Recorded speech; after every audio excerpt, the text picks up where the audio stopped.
Steve, you had a good weekend up in Leeds. 3 lads, 3 wins. You had young Reece Mould, former British and Commonwealth champion Bob Agisafe, and our very own Josh Warrington. Yeah, it was nice. 3 fights and 3 wins. It's always good, that 100% record.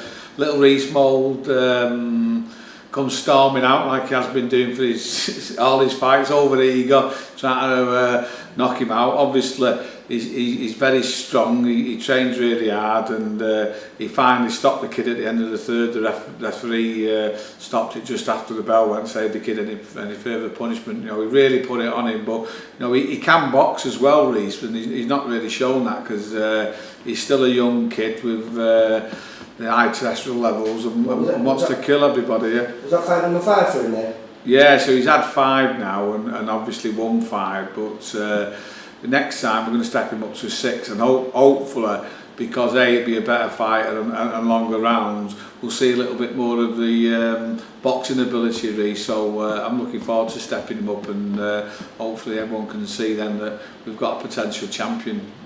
And Bob, how do you say? Yeah, Bob's come back. He's been out for a long time. He needed that win, so you know, he was rushed on at 4:30, so it was a rush, no warming up or anything like that. But he got on, did the business, and he's come away with a win and looked good doing it. So hopefully now we can start getting him to the position where he can start fighting for titles, either win back his British or Commonwealth that he gave up, not lost them in the ring, or even if we can get him in European or World Honours, because he's not a spring chicken, and Bob's got the talent to jump straight back to that level. But you know, before we could move him, he needed a win, so that's done and dusted, and we move on with him now.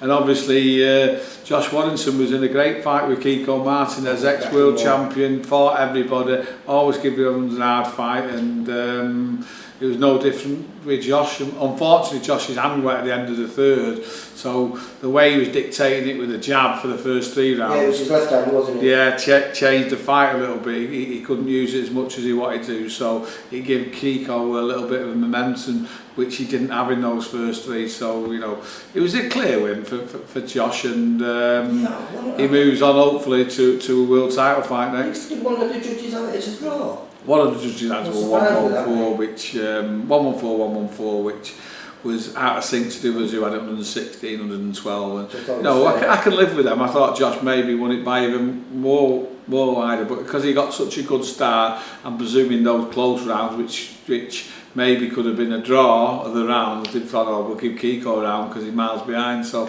that's the only way I can see it as only being 116, 112, but 140 is a disgrace, to be honest with you.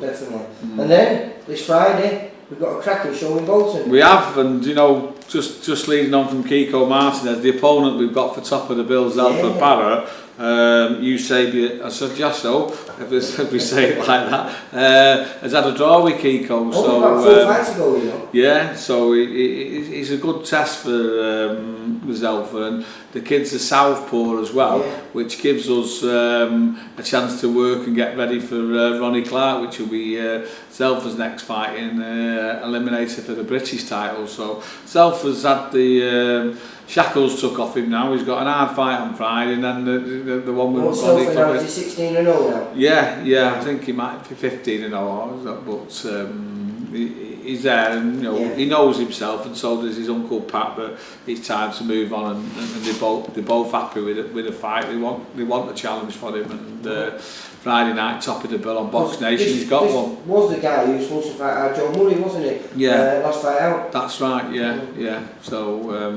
we've got him in from there. I mean, Alexander Ustinov, who's mandatory for one of the world titles, is also on the show. I mean, last time he was in Britain, if I remember rightly, he'd come to fight Tyson Fury, and they both weighed in, but Tyson had to pull out because his uncle was bad, and he pulled out. So he was going to be a late replacement, wasn't he? Yeah, so he's a unit, this Ustinov, so everyone... He was replacing David Hay, wasn't it? When David Hay pulled out, he was going to stand in because I think so. I'm not 100% sure on that, but you know, he's a unit, and everybody on Friday night who sees him we'll probably be seeing fighting for the world title next time. So that's a nice addition to the show. We've got Luke Blackledge coming back.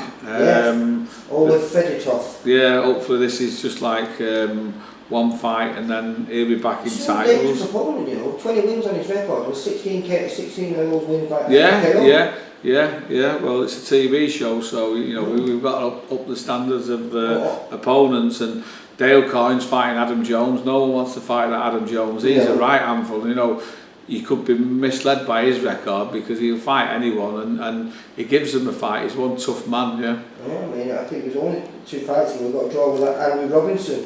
He's only been beat off Markham and Bullioni and Sam Sheedy, you know, he's one tough. Plus the fight with young Scott Fitzgerald. Yeah, he gives Scott a tough time. Third round, didn't he? Yeah.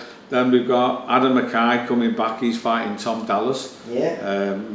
That's a good fight. I think Tom Dallas was 15-0 before he fought Pricey, wasn't he? Yeah, he was touted to be like a British champion and maybe move on from there. So it's not an easy one for Adam. No. We've got ex-ABA champion of last year, Danny Wright, on there. Shakib Ali's on. Yeah. Mike Stafford, you know, he's fought for the British title previously, and he's fighting Russell Henshaw, who'll come and have a go. So that's another good fight. Andy Kremner, Haroon Khan, Artie Daniel, and then the Bolton lads, Jack Cullen, he's got Dan Blackwell who doesn't fall over, and Jack Flatley's got Jason Ball, whose game is a badger as well. So Dan Blackwell, that's going to be his 70th fight on that night as well. Is it? You know? So, right. Yeah, it's certainly a good challenge for anyone, isn't he? Yeah, so all the fights have been matched, obviously. Hopefully our kids will win, but none of them's got an easy night's work. They're all going to be hard-fought fights. Yeah, good prep for the next show.